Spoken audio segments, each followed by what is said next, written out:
Continuando a nossa conversa, vamos agora mudar para um assunto que está em cima da mesa, que é a falta de habitação em Portugal. De facto, os valores que nos estão a apresentar relativamente à falta de habitação é um número bastante elevado. Nem sempre tem sido razoável as maneiras que justificam esta ausência, mas há uma que sobressai nesta questão toda. É a ausência, é o Estado que deixou-se envolver por outros mecanismos que não o do investimento na habitação dita de custos controlados, da habitação social, da habitação pública. Hoje o Estado português é o Estado na Europa com a melhor taxa de habitação pública e leva-nos a esta situação que de facto é grave. E eu pergunto, Carlos, o Partido Socialista, o Governo do Partido Socialista tem feito no PRR uma aposta forte na construção da habitação pública. Mas há uma coisa que todos os portugueses, a maioria dos portugueses, põem em cima da mesa, que é o Estado que é detentor de tantas habitações que estão abandonadas e não as utiliza para serem recuperadas. Eu falo até dos quartéis e essas coisas todas, recuperadas para criar habitação. Eu estou a ver aqui 3 ou 4 casos do Porto que dava para aumentar a habitação pública. Carlos, tens a palavra. Muito bem, muito obrigado. Bom, eu acho que essa afirmação de falta de habitação em Portugal, na minha ótica, está por provar.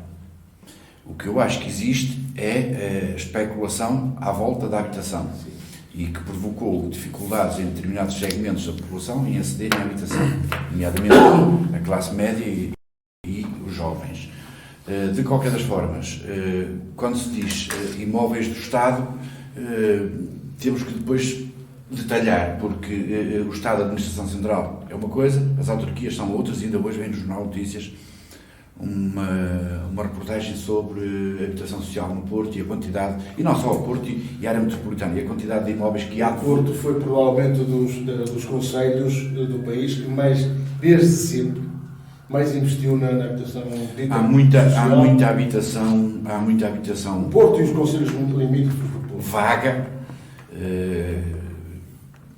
que é dos municípios. Mas sim, neste pacote de medidas que o Primeiro-Ministro apresentou, que está neste momento em discussão pública e que depois irá para processo legislativo, seja por iniciativa do Governo, seja por iniciativa dos grupos parlamentares ou do grupo parlamentar do PS, há também esse compromisso de alocar à habitação imóveis da Administração Central que estejam vagos e que cumpram os requisitos mínimos para serem afetos ou alocados a esse fim. De qualquer das formas, e como tu disseste muito bem, Figueiredo, o PRR tem também verbas para aumentar a oferta pública de habitação e há já em curso, estão assinadas 230 estratégias locais de habitação. O Governo protocolou com 230 municípios estratégias locais de habitação, elas estão já em implementação. Há já destas 1.200 habitações que estão concluídas e há candidaturas por parte destes 230 municípios para mais 11.900 fogos que estão em projeto ou em obra. Mas o compromisso do Partido Socialista é que até 2026 criar mais 26.000 habitações e, portanto, dessa forma contribuir para essa dita falta de habitação, mas também contribuir muito para que a especulação diminua e que haja preços, quer no arrendamento, quer na aquisição, que os portugueses de classe média e jovens possam aceder. Nuno, uma das causas que foram apontadas como base para esta especulação foi o alojamento local. Eu sei que eu estou a dizer isto como o Nuno, porque o Nuno é alguém que sabe destas questões do alojamento local. Só que o alojamento local... Alojamento local e vistos gold. Não, o alojamento não, isso é menos relevante, digamos, para a discussão. O alojamento local será, mas o alojamento local também tem a responsabilidade de fazer a requalificação urbana das cidades, particularmente do Porto. Que é Lisboa, mas do Porto, que é aquele que eu conheço, fez. Mas há uma coisa que às vezes nós esquecemos, é que foi a Lei Cristas que criou a possibilidade do proprietário solicitar a casa para ele porque tinha um familiar, um filho, não sei o quê. Portanto, a lei do despejo, digamos, da Cristas veio também ajudar, digamos, à festa. Nuno, embora saibamos que o alojamento local é hoje uma atividade económica de grande relevância, grande peso para a economia nacional e, em particular, para as economias familiares. Portanto, não pode ser a causa de tudo e mais alguma coisa. Eu acho que quando nós olhamos para o tema da habitação é muito transversal. E se o Figueiredo me permitisse, eu gostava de dizer o seguinte. Nós falamos do Estado e o Estado é uma máquina muito pesada. As autarquias são uma máquina mais de proximidade. E as câmaras municipais têm que ter identificados nos seus espaços quais são os imóveis que estão parados no tempo e que podem nos dar-lhe atividade. Porque quando uma Câmara Municipal precisa de um imóvel, porque quer montar lá alguma coisa, vai ter com o Ministério que tem a responsabilidade e tenta resolver o problema. Portanto, nós não podemos atacar o Estado... Tem acontecido isso com os quartéis. Falaste dos quartéis? Mas há uma iniciativa... Mas há uma iniciativa do município. Eu não estou a falar do Porto, eu estou a falar dos municípios todos. O nome tem aqui uma base que é muito importante, é que, de facto, quando se vai para a administração pública, nomeadamente para o Ministério da Guerra ou da Defesa, há sempre um conjunto de dificuldades enormes para que eles cedam um bocadinho. Mas é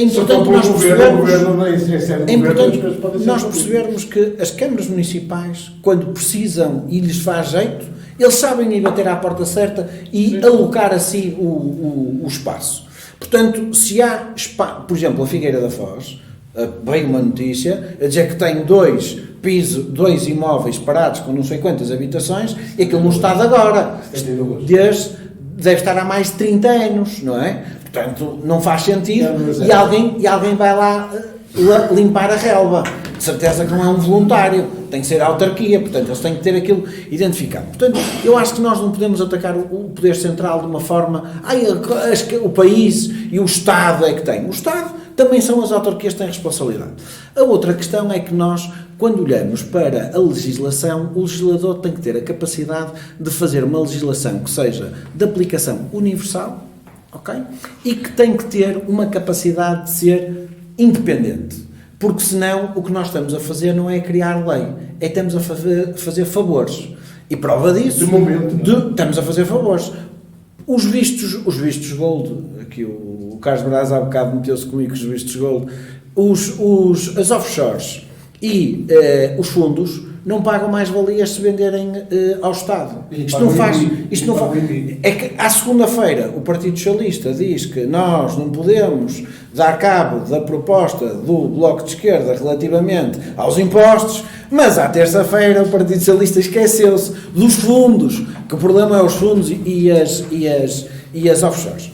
Mas eu gostava ainda de dizer outra coisa. Nós temos que olhar para a realidade, por exemplo, do Porto e de Lisboa. Ninguém queria viver no Porto nem em Lisboa, no centro da cidade. Ninguém queria. Os imóveis estavam ao abandono. Nós tínhamos prédios que aquilo havia ratos que saíam de lá de dia e de noite. Vivos, não era mortos, era vivos. A cidade estava degradada. E foram a iniciativa privada que viram uma oportunidade, criaram a oportunidade e criaram uma janela de ganhar rendimentos. E colmataram um problema que nós não estávamos a conseguir dar resposta, que era alojamento para as pessoas. E o que acontece, o legislador, e quando eu digo legislador não é nada pessoal, porque o Carlos Braz também é legislador porque está na Assembleia da República, quando vê alguma coisa a correr bem, parece que pega no martelo e anda cá, pumba, e dá uma marretada no projeto. E quando começou a haver alteração àquilo que é as várias alterações que já a lei do alojamento local teve, porque começaram a ganhar dinheiro, isto não podem ser só para eles, também temos que repartir. Completamente errado, porque nós estamos completamente dependentes das pressões. E vejam o seguinte, os hotéis começaram a perder taxas de ocupação, porque o alojamento local começou a ganhar espaço, há que fazer pressão junto do lobby dos governos. E do governo do PS e do PST. Não vamos ter questões por isso sobre isso. Agora, eu tenho muitas dúvidas que a questão do alojamento local seja o problema. E eu vou-lhe dizer porquê. O legislador, na minha opinião, tem uma forma minimalista de resolver isto, que eu já defendo há vários anos. As câmaras têm essa possibilidade de regular cada atividade do alojamento local. Joaquim, veja o seguinte, eu defendo isto há vários anos. Eu digo o seguinte, eu quando quero eu sou empreiteiro e vou montar um prédio, eu no resto-chão, se puser só loja, o primeiro piso vale-me normal. Mas se eu no resto-chão licenciar aquilo para restaurante, o primeiro piso já me vai valer menos. E o que nós temos que fazer é olhar para os bons exemplos e copiar da melhor maneira. E dizer o seguinte, ok, se eu sou construtor civil e vou construir um prédio, no momento em que eu der a capacidade de pôr um dos apartamentos em alojamento local, o que vai acontecer é que o prédio vai desvalorizar, porque as pessoas vão dizer, eu não vou querer ter um vizinho, que à segunda-feira é um, à terça-feira é outro, portanto, se aquilo estiver licenciado para alojamento local, eu já não vou querer. E nós com isto o que é que vamos fazer? Vamos fazer, lá está, espartar o problema, começar a haver habitação mais vocacionada para pessoas residentes permanentemente e se calhar outros espaços para alojamento local, porque neste momento o mercado já tem. Mas o alojamento local que existe resulta todo ele de reabilitação. Não só, porque você tem muitos prédios. Nova? Não, você tem prédios. Eu vou-lhe dar exemplos. Você ali na zona da Ribeira, naquela zona da Ribeira, tem ali apartamentos virados ao rio que estão em alojamento local, que custam uns milhares de euros, mas também não se paga 200 euros nem 50 euros por noite. Sim, mas são reabilitados. Não, são prédios novos que foram construídos e que meteram lá alojamento local. Eu conheço porque tenho lá colegas. Agora, há uma coisa que eu gostava, e quando o Joaquim falou... Esse foi o grande erro, foi a alteração do uso. O Carlos está a dizer uma coisa, que há muitos prédios que eram de habitação e que as pessoas, quer dizer... reabilitar e alocar Ou prédios habitados em que as pessoas foram tiradas de lá e foram colocadas pessoas de alojamento local, com tal processo de despejo à la carte. E, portanto, essa que foi... E depois foi os municípios terem permitido a alteração do uso. Sim, mas isso é receita indireta para os municípios. Veja o seguinte, hoje a Câmara Municipal do Porto tem uma receita... Mas esta era a regulação que devia ser feita, digo eu. Mas veja o seguinte, hoje a Câmara Municipal do Porto tem uma receita extraordinária com a questão da taxa de alojamento. Portanto, isso para eles também não é um problema, é uma receita. Agora, eu gostaria também, se o Joaquim me deixasse, nós quando falamos da questão da habitação, se calhar temos que voltar a falar em cooperativas. E se calhar temos que incentivar, se calhar temos que pegar nas câmaras municipais e dizer aos senhores presidentes de Câmara, aos senhores vereadores da habitação, que é preciso pegar em terrenos, se calhar em zonas menos desenvolvidas, e dizer assim, nós damos este terreno a alguém que possa montar uma cooperativa e que possa criar aqui habitação. Com dignidade, com espaços verdes, com qualidade. E agora há outra questão, que é, o Governo, quando falou nesta questão da alteração da habitação, eu acho que este é o maior atentado dos últimos 30 anos à propriedade privada. E isto é que me preocupa. Sim. Quando nós dizemos... Então, o Governo, se calhar, é que não soube explicar. Porque o que disse é que nós vamos começar a pegar em casas... Vamos assaltar as pessoas, tirar-lhe as casas. Não, isso não. Ninguém disse isso. Mas vamos começar a pegar em habitações que não estejam ocupadas e que não podem... Eu sou livre de querer ter um imóvel e não o ter ocupado. Sou livre. Fui eu que o comprei, com o meu património. Não pode ser o Estado que vai agora decidir o que é que eu vou fazer do meu património. Porque senão nós acabamos... Não, é assim em muitos países. Agora. Mas há limites. A questão que eu vejo é o seguinte: a liberdade é o bem mais precioso que a democracia conquistou nos últimos anos. E nós aqui estamos a pôr em causa a liberdade. Nós aqui estamos a pôr em causa a autonomia da propriedade privada. E estamos a fazer outra coisa. Nós aqui estamos a dar um sinal completamente errado à sociedade, que diz assim, para que é que eu vou estar a investir se depois não sou eu que mando no meu património?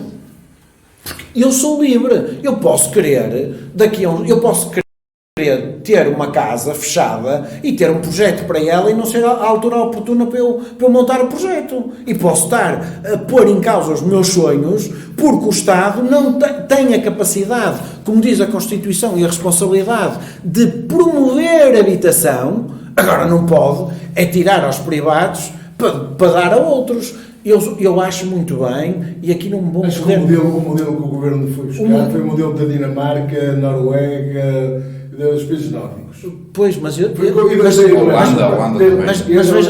o seguinte, mas para isso...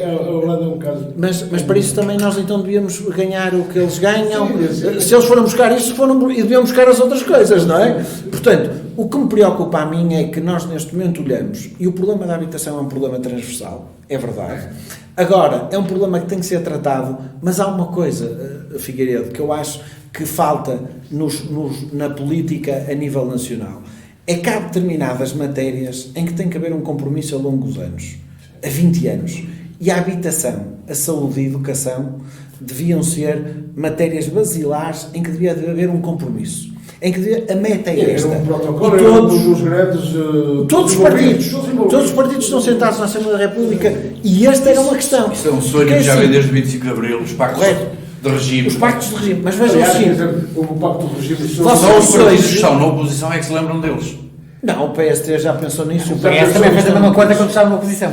Não, mas o PS... Eu disse os partidos. O PS também fez a mesma coisa quando estava na oposição. O PSD fez como para a justiça... Desculpe lá, Joaquim, mas veja o seguinte. Nós temos que nos... Há uma coisa que nós não podemos descurar, que é... Nós em Lisboa hoje, para arranjar um quarto, pagamos uma fortuna. E eu pergunto, aqui nós não... O Carlos Brás falava dos jovens, e dos... Classe média. E da classe média. E eu pergunto, então, e as classes mais pobres têm que viver a quantos quilómetros? Onde é que está a igualdade de oportunidades para estas pessoas? Não se vai resolver com tirar casas a uns e pôr lá outros, não é? Portanto, é um problema estrutural e que devo dizer que o Governo, nesta matéria, para mim, além de ter explicado mal, ainda fez outra coisa. Pôs muito ruído na informação que está a circular cá para fora. Eu acho que essa é a parte central. Não foi muito feliz na maneira como apresentou as medidas, porque as medidas, no seu todo, têm as medidas são boas. Afeta alguns nichos que são ruidosos. De facto, a questão do alojamento local e a questão dessa questão de tomar posse, poder tomar posse administrativa. Para já são propostas. Não lhe chamem medidas. São agora, propostas. acho que... Vicente. Sim, eu não estou aqui em completo desacordo com o que foi dito, portanto, acho que não tem a razão. A explicação é esta, quer dizer, para todos os efeitos, em vez de procurar uma solução estrutural, o António Costa foi procurar, apresentou uma solução conjuntural. Ainda por cima, não tendo em conta... O problema agora é conjuntural. Não. Estrutural é com o PRR. Não. Desculpa, não é nada com o PRR. Estrutural é só ter em conta uma coisa muito simples. A oferta e a procura. A oferta e a procura. Isso é que se resolve estruturalmente. Que o António Costa não teve. Aliás, o Carlos acabou de referir um número de propostas de habitações que foram agora prometidas pelo PS para serem implementadas e construídas. Nós sabemos que o António Costa, quando chegou ao governo, fez promessas similares e não construiu uma única habitação. Isto é público. Saiu nas notícias agora. 1.200 já construídas, por amor de Deus, promovidas. Por amor de Deus. Depois há uma coisa que eu acho que é muito interessante e o Porto pode ser um bom exemplo. Quer dizer, o António Costa apresenta uma solução deste género sem ter em conta os PDMs. É que o Porto, graças a Deus, conseguiu negociar um mandato anterior, inclusive com o PS e com o PSD, uma alteração ao PDM que vai permitir construção em altura. O que significa que daqui a uns anos, quando as coisas estiverem a ser formalizadas, a habitação vai necessariamente, o preço vai descer, porque a oferta é maior. Há uma coisa que se diz aqui, é que o Porto é um bom exemplo na questão da habitação social. Não é habitação, eu não estou a falar de habitação social. São custos controlados. Quando eu digo habitação pública, não é? Mesmo antes dessa alteração do PDM, o Porto apresentou uma série de propostas, de projetos que foram a concurso público, que foram ganhas, e uma da parte dessa habitação já estava, de certa maneira, alocada à habitação acessível. Mas, Vicente, desculpa lá, eu acabei de lhe dizer que há 230 estratégias locais protocoladas com os municípios. Acha que isso não foi tido em conta? Os PDMs? Está a dizer que os 230 presidentes de Câmara assinaram uma coisa com o governo à revelia do PDM? Acho que não foi tido em conta, até porque eu acho, sinceramente... Se calhar não é nenhum da iniciativa liberal, mas o PSD há de ser... Não há nenhum da iniciativa liberal. Portanto, desculpe, não é essa a questão. Não ponha a questão em termos ideológicos. Não, mas não põe dentro de Câmara. Protocolaram de acordo com o PDM deles. Quem? Respectivo. Eles são 230. De acordo com coisa, sem o ter alterado antes, é evidente que o fizeram. E de qualquer maneira, não pode deixar de ter em conta que uma das áreas que vai ser distribuída, ou pelo menos vai ser alocada no âmbito do processo de descentralização, entre aspas, que está a ser feito, é transferir para as autarquias a responsabilidade pelo património de construção do património público, o que significa que os encargos vão ficar nas autarquias, porque sabemos muito bem que este processo de descentralização, tal como foi... Encargos... Carlos, sabe tão bem como eu, ou melhor, não há nem autonomia financeira, nem os valores que foram previstos para a transferência de competências é suficiente para... Então, quer dizer, há 230 senhores presidentes de Câmara que, de olhinhos fechados, foram direitinhos um presidente. 230... Okay. É isso 230, não sei, a maior parte deles devem ser do PS. De qualquer maneira, deixe-me só dizer assim... E tem os olhos tapados, por serem do PS. Não, ouça, nós infelizmente, há um tempo atrás, mudámos... Um dos problemas que existe atualmente na nossa democracia é que nós passámos a ter a democracia da obediência. Quem não obedece ao líder não vai ter apoio para ser recandidato. E o PS tem vários casos. Não é o nosso partido. Pois não, por isso é que, como é que chamava aquele indivíduo de Matosinhos que infelizmente faleceu, que era um bom Guilherme Pinto. Concorreu com o apoio do PS ou foi independente? Foi independente. Porquê? Mas não foi Se manifestou contra a liderança do PS, é tão simples como isto. Que é uma coisa que eles não querem assumir. Foi uma questão conseguida. Está bem, Carlos. Pronto, vamos andar para a frente. 230... Por acaso foi uma questão que conseguia, porque o PS... Não venha defender aqui o PS. Não é dizer que o PRR, nós sabemos que o PRR, o Guilherme que se queria recandidatar a presidente e o Presidente da Conselhia votou o nome dele. Votou o nome dele. Como é que se chamava o Presidente da Conselhia? Ernesto Páscoa. Votou o nome dele. Sim. E portanto ele candidatou. Porquê? Porque queria ser eu candidato. E temos um processo alocado, avocado. Estamos a discutir isto. A questão do PRR. O PRR agora é o salvador do Estado. É curioso, não é? Que só Lisboa vai receber mais dinheiro do que 284 concelhos do país. Sabes porquê? Eu sei porquê, sabe porquê? Porque em Portugal é uma das situações sui generis, porque nós não temos legislação realmente estruturada e definida. Os fundos europeus, que são fundos regionais, são decididos pelo governo português. O que significa que Lisboa e Val do Tejo, que é a única região que até agora ultrapassou os 75% per capita... A única região que até agora ultrapassou os 75 per capita, que é o limite da União Europeia para que as regiões possam receber esses fundos, continua a receber mais fundos que a maioria do país. Isto é público, Carlos. Mas a questão aqui é exatamente aquilo que foi. Atrapalhada é esta. É um atentado, evidentemente, à liberdade e à propriedade privada.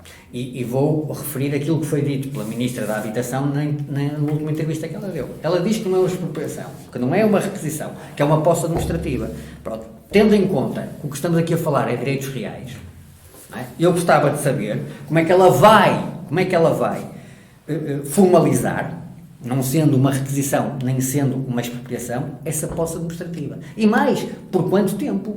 Porque nós temos leis como o Código Civil e como o Código das Expropriações, que são taxativas e claras quanto à vigência dos direitos reais, que têm uma componente jurídica que o Nuno deve conhecer bem, que se chama erga omnes, portanto tem validade geral, incluindo sobre o Estado. Portanto, lamento, mas eu acho que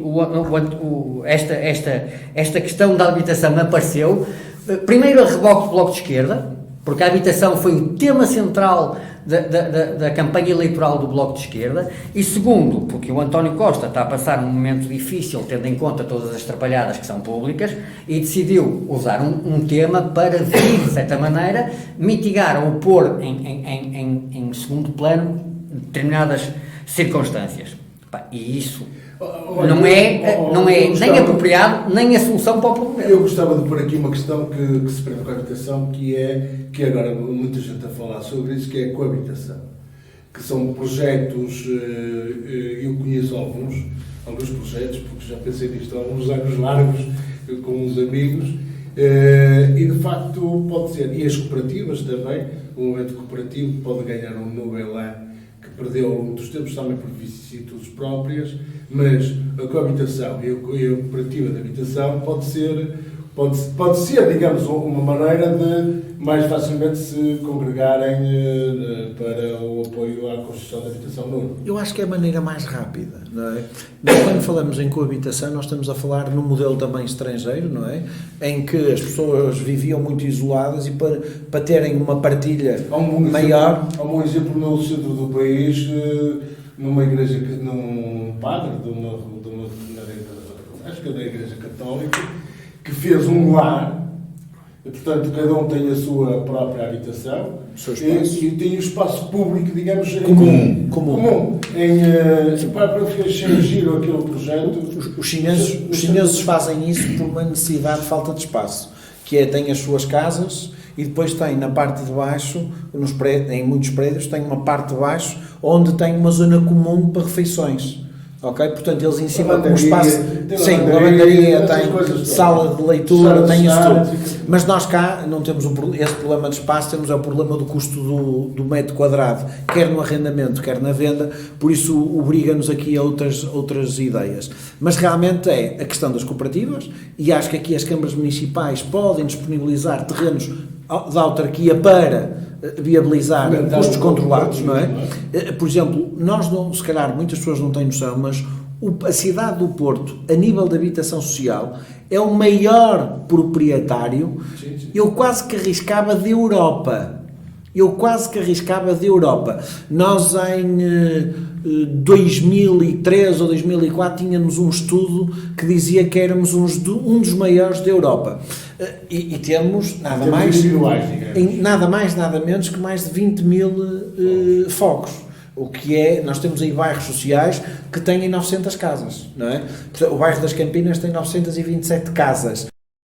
E aquilo são T2, T3, T4, portanto há muita gente lá a viver. Portanto, e é a cidade do Porto, que se nós formos a ver no distrito, é o concelho mais pequenino e que tem esta densidade de habitação social. Portanto, se o Porto tem essa capacidade, não me vão dizer que concelhos que têm áreas muito maiores do ponto de vista geográfico e zonas que podem muito mais facilmente ser cedidas para construir habitação. Há uma coisa aqui que nos está a faltar, e que já se fala há muitos anos sobre isso, que é a política dos solos.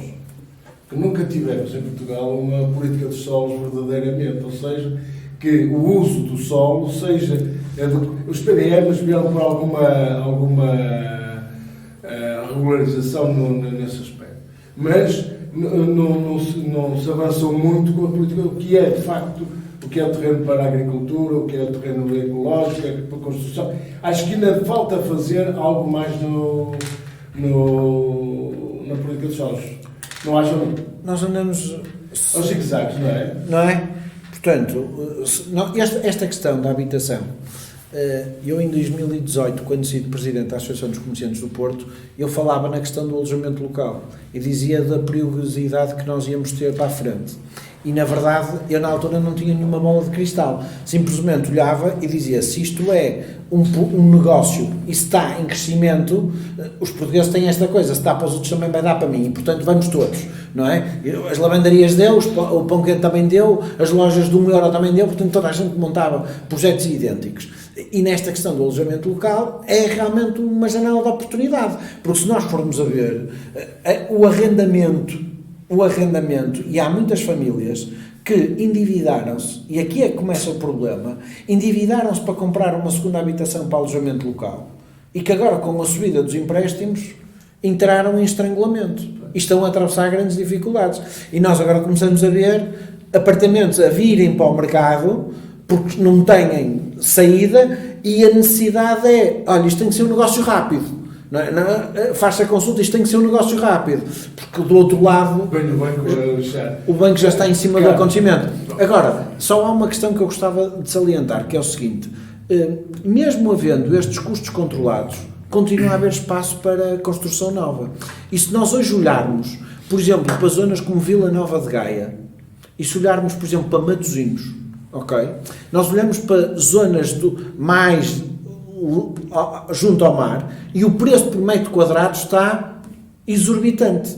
E se você quiser chegar à zona de Gaia e quiser à beira do rio, do mar, uma casa por 300 ou 400 mil euros, eles perguntam-lhe, isso era antigamente, quando a televisão era a preto e branco, porque já não há, não é? Nós agora encontramos casas de meio milhão, de 2 milhões. Muito a habitação nessa zona, que isso é uma coisa e se você perguntar, eles continuam a vender. Nas margens de Douro, na zona de Campanhã. Sim, a Quinta da China. Estão lá a construir. Se vocês virem os preços dos apartamentos... Mais barato, 320 mil. Mas deve ser uma garagem. Deve ser uma garagem. Mas tu estavas a... Queria só rebater aqui 2 ou 3 ideias e para que quem nos ouve não fique a pensar que o PS quer acabar com o alojamento local. Não é verdade. Quer introduzir alguma racionalidade disso e uma outra ideia, que é do arrendamento forçado. Nomeadamente a Câmara do Porto, que é o exemplo que eu... Figueiredo, vocês falaram... Já estava a fazer alguma regularização... Vocês falaram aqui, e muito bem. Penso que foi o Camilo, há uns anos atrás. Ninguém queria viver no centro do Porto, isto era um donut. Toda a gente queria ir para a periferia. Não havia percepção de segurança, não havia qualidade de vida no centro da cidade, a habitação era degradada, estava devoluta, muita dela, ninguém queria. Entretanto, o turismo, felizmente, veio-nos trazer também esse apor e muito alojamento local, com reabilitação e com obras, e agora toda a gente quer os centros das cidades. É chique. Só que os centros das cidades têm preços especulativos e, portanto, esta questão do alojamento local nos centros das cidades tem que ser, obviamente, regulada, não pode ser tudo, até porque senão corremos o risco de descaracterizar completamente as nossas cidades, e quando estou a falar das cidades refiro-me essencialmente ao Porto e a Lisboa, que é onde se sente essa pressão. Depois, dizer que relativamente ao arrendamento forçado. Arrendamento forçado não é expropriação nenhuma de ninguém. Ninguém vai tirar a propriedade, nem mexer na propriedade de ninguém. A propriedade dos imóveis, e é uma exceção. O pacote é muito mais vasto, mas contempla também essa possibilidade. Pode haver arrendamento forçado, sim, mas a propriedade é inalterável e a rentabilidade também. O Estado vai pagar a renda aos proprietários e a propriedade é inalterada. Portanto, ninguém vai expropriar ninguém. Há até já, previsto na lei, deveres dos proprietários que se calhar se sobrepõem a alguns direitos que eles têm, que é nomeadamente pôr os imóveis destinados à habitação alocados a esse fim.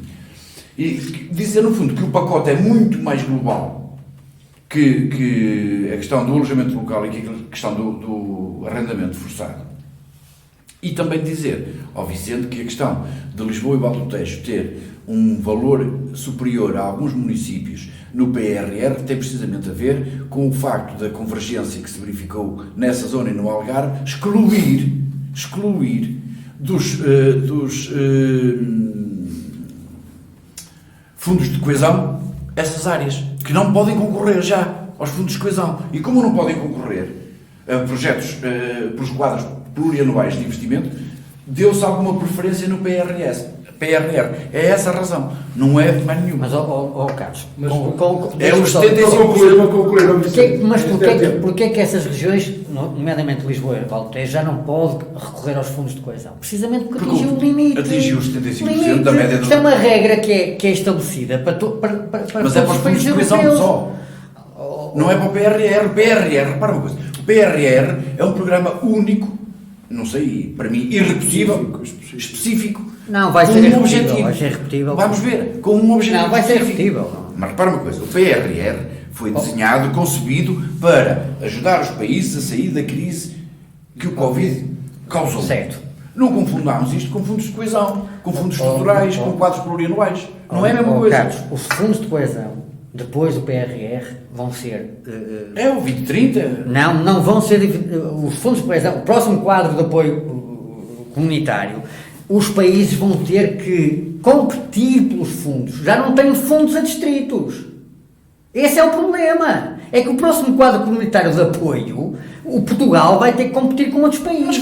Não tem verba. Não compete, porque cada país tem uma verba alocada especificamente para ele. Mas o próximo ainda é assim. Não é. Desculpem, vocês estão enganados. Consultem que não acabou. Não é. 2020, 2030 está aprovado. 2020, 2030 já está em vigor. Já está em vigor. É o que eu estou a dizer, esses fundos já estão alocados. Os próximos a seguir, não é? Os quadros não são de 10 anos, são de 7. 7. Okay? Pronto. E portanto, o próximo que a Europa decidir. E portanto, o que é que acontece? Isso é uma das razões, por exemplo, que eu, na minha opinião, e isto é uma posição estratégica, tática, que não pode ser discutível.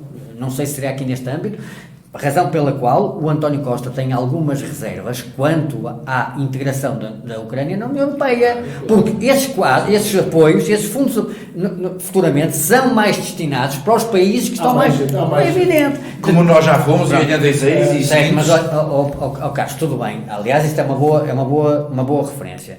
Como disse, entramos em 86, não é? E em 36 anos não conseguimos fazer o que a Roménia fez em 15. O que é que a Roménia fez? Vai-nos ultrapassar no próximo ano. Em quê? Em termos económicos, em termos de PIB. Conhece a Roménia? Conhece a Roménia? Isto é público. É só consultar as... Então, a ter uma diminuição demográfica grande. Enfim, pronto. Só queria pôr aqui uma... Olha, geri projetos europeus diretamente da Comissão Europeia. Um dos países que fazia parte era a Roménia. E lá? Claro. Não há de dizerem que eles estão melhor que nós. Nos indicadores económicos estão... No PIB. É público. Eu sei. Deixa-me só dizer isso. Só queria dizer aqui, há aqui duas situações que têm que ser referidas e se calhar não vai ser com a profundidade que nós gostaríamos. A questão da habitação tem outras consequências em setores paralelos, não é? Um deles é a justiça, o atraso da justiça. Nós temos um país, hoje em dia, nós sabemos que há investidores que antes de decidirem investir em Portugal, estrangeiros, como é evidente, fazem uma apreciação do ponto da situação em que está o estado da justiça. E depois, além do mais, há aquele problema crónico que foi aqui, também referido pela Ministra na entrevista que deu à Hora da Verdade, da TSF, da Renascença, salvo erro, que é a questão do arrendamento. Portanto, as rendas vão voltar a ser... Vai haver outra vez um congelamento qualquer das rendas, e nós sabemos que um dos óbices a algum investimento por parte dos senhorios nas próprias propriedades era derivado, as rendas eram diminutas e não compensavam o investimento. Portanto, enquanto congelamento não vai haver. Congelamento não vai haver, fique descansado. Carlos, eu só estou a referir-me àquilo que a Ministra disse. É evidente que o pacote não está fechado, está aberto a sugestões e oxalá o Partido Socialista tenha capacidade para ouvir algumas pessoas para fazer alterações àquilo que está a propor. Porque vão ser alterações na lei que vão ter impacto. Nós há um bocado acabámos de referir que foi uma atitude prudente o PS não ter ido atrás do reboque do Bloco de Esquerda relativamente às alterações que eles querem fazer na lei, porque isso vai ter consequências ao longo do tempo. E eu espero que as alterações que vão decorrer aqui, em virtude deste pacote, que vai ser transformado num pacote legislativo, imagino eu, não tenha o mesmo impacto, porque a consequência, e aí nós temos que pensar, não é uma questão de pacto de regime, é realmente prever o que é que vai acontecer daqui a 15 ou 20 anos, pode ser a destruição do mercado da habitação.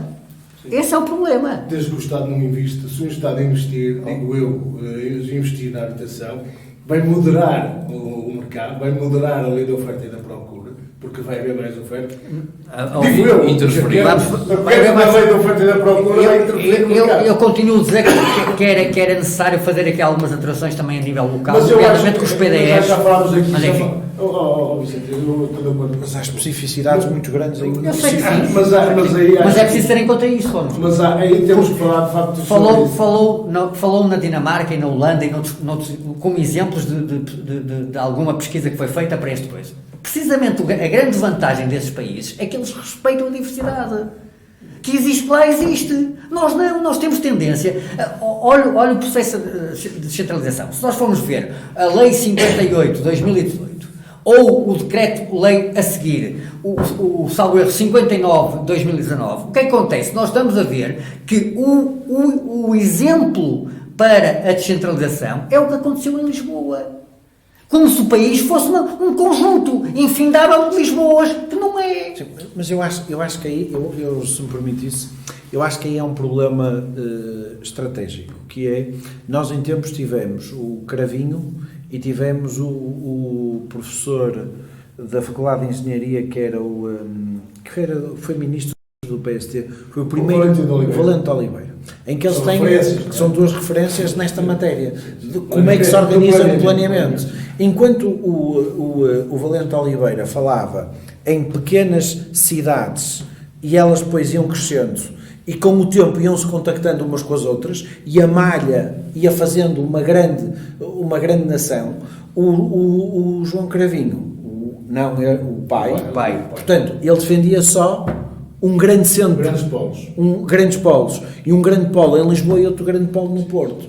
Pronto, e isso faz com que depois aquilo que são as assimetrias entre o interior, as centralidades, corremos estes riscos. E vejam o seguinte, por exemplo, eu gostava de saber qual era a opinião do Governo e até do PST, por exemplo, em relação ao novo aeroporto que os privados querem construir. Eu não consigo perceber como é que não há ninguém. Se eu fosse o presidente do PST, eu já tinha marcado uma reunião lá e disse assim: meus senhores, onde é que quer para pôr a primeira pedra? É para começar, vocês querem pagar, então vamos lá ajudar a pôr a primeira pedra. Eu não consigo, lá está. E aqui, nós, em vez de estarmos a dar à iniciativa privada, não é a iniciativa liberal, atenção, é a iniciativa privada, porque o Vicente já estava a ficar... Isso aí nunca poderia ser a iniciativa liberal, porque nós não somos uma entidade privada. Mas é que, de facto, eles querem pôr em Santarém um aeroporto, mas para o transporte de mercadorias. Mas diga-me só uma coisa, mas eles é que querem fazer. Qual é o problema? Agora o governo é que vai decidir onde é que vai ser, porque é melhor quando o privado é que quer fazer o investimento. Porque eles querem deles. Há coisas que eu não sei como é que se gera espaço aéreo. Desde que não colida com serviços públicos. Ou com concessões de serviços públicos. Mas nós temos é que pôr o mercado, o Estado tem que... Eu acho... Eu digo assim, o Estado tem que sair da operação. Não é por ser o governo A ou B, o Estado não tem capacidade para gerir, tem capacidade para regular e para fiscalizar. Ponto.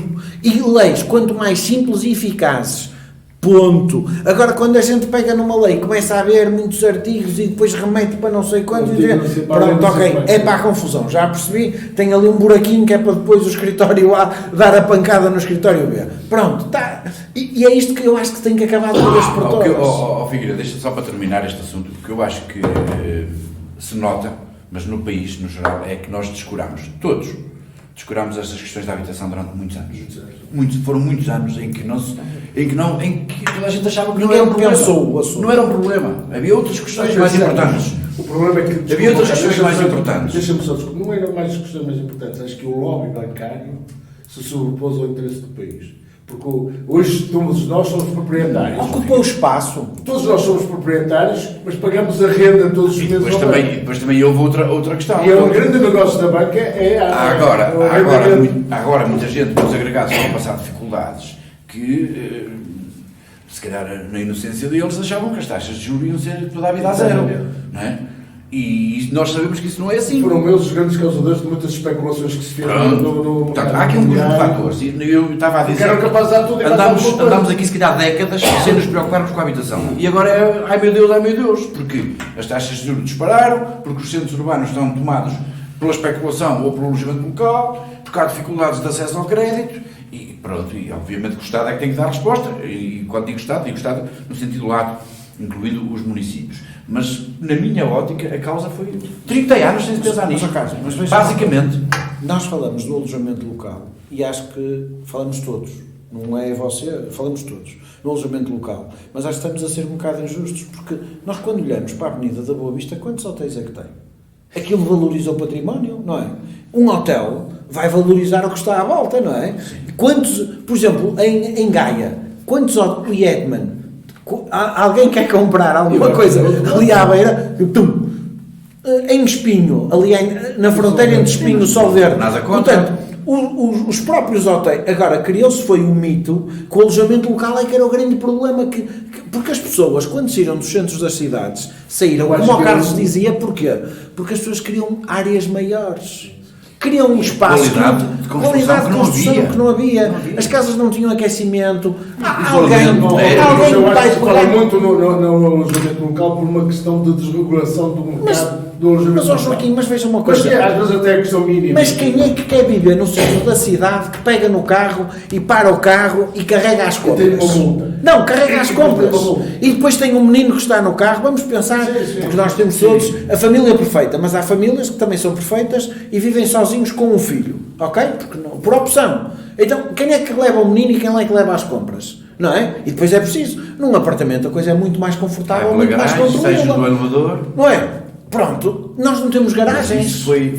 Nós chegamos à rua do Almada e dizemos assim, quem é que quer vir para cá viver? E o pessoal diz assim, é maluco? Então um prédio com 5 pisos, não tem elevador, não tem sítio onde estacionar, é que nem posso estacionar.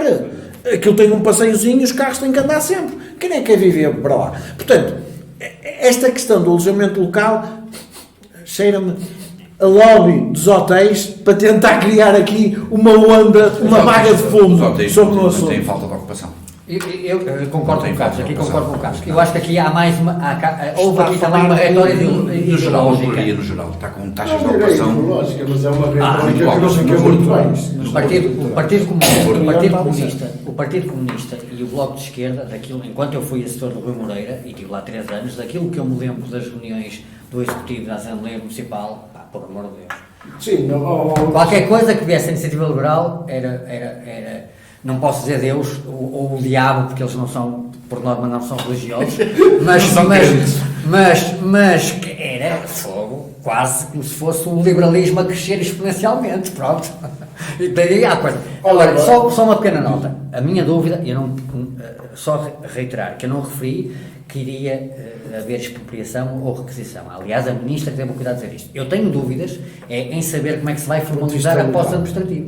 Isto é que eu tenho dúvidas. Porque isto vai ter implicação, quer a gente queira, quer não, se não for cuidado, vai ter implicação nos direitos reais e aqui... Mas eu penso que... Eu concordo que não...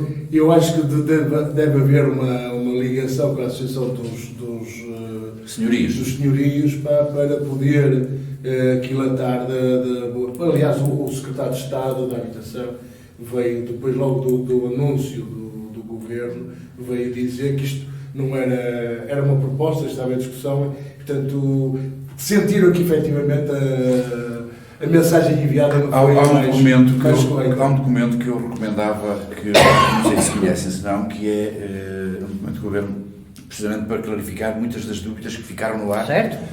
Eu já li o documento. É o das perguntas e respostas. 40 e tal páginas, não é? É o das perguntas e respostas, é isso. Tem aqui 39.